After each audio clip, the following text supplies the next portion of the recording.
was only months old when my parents decided that the only remedy to my pneumonia was moving to the United States. My parents had to cross 2 borders to escape their impoverished homeland. Mom crawled through a sewer pipe for a chance at a better life, seeking refuge in a land that promised security, opportunity, and liberty.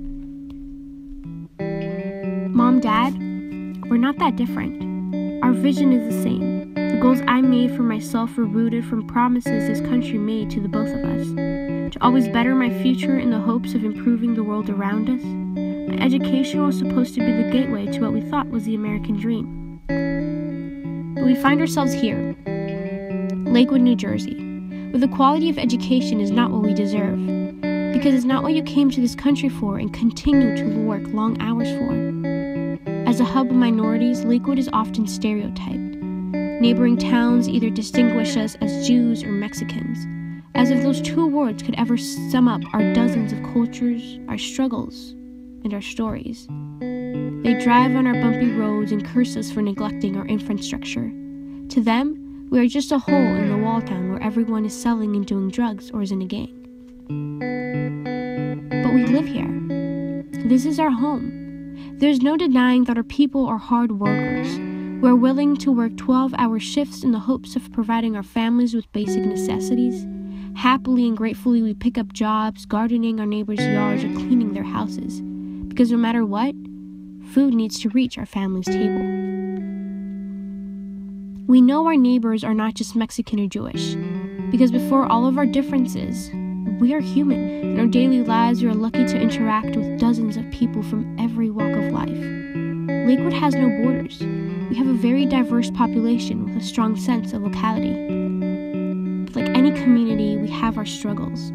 Lakewood is where we see the real America in action, not just a theoretical land of abundance where money flows through the streets, but a place where the good and the bad are in constant interaction. It is a place where our people are doing back-breaking labor morning, noon, and night, but reaping no real reward.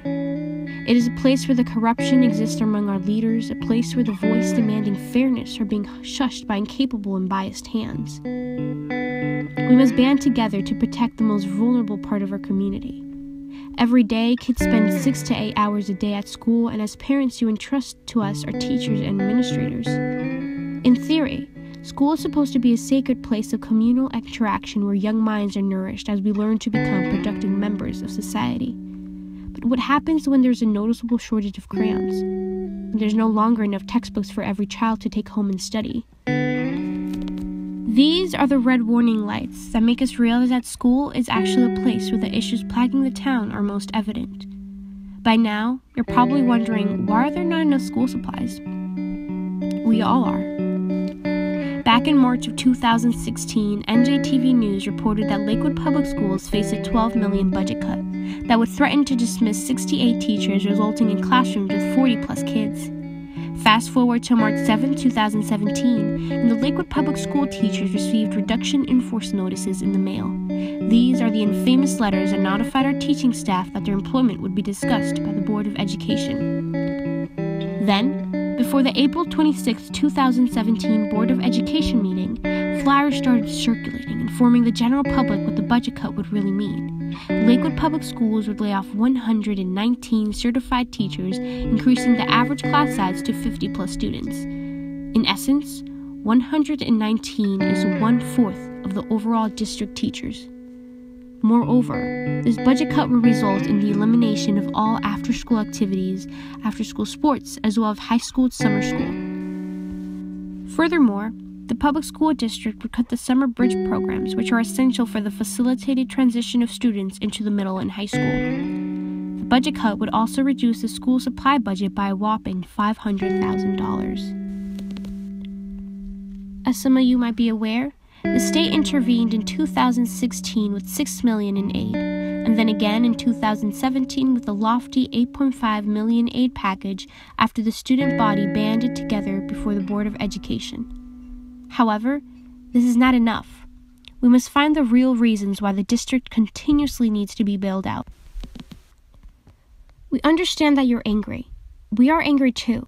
We invite you to challenge your instinctual feelings of anger and channel that energy into finding the real reasons behind the problem. You see, while the situation may be overcomplicated, the solution is simple. We must find common ground so that we may move forward as one. We can learn to coexist in a way that is beneficial to everyone.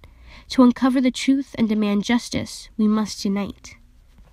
Education is a key to opportunity in our society, and the equality of educational opportunity must be the birthright of every citizen. Lyndon B. Johnson, former U.S. President.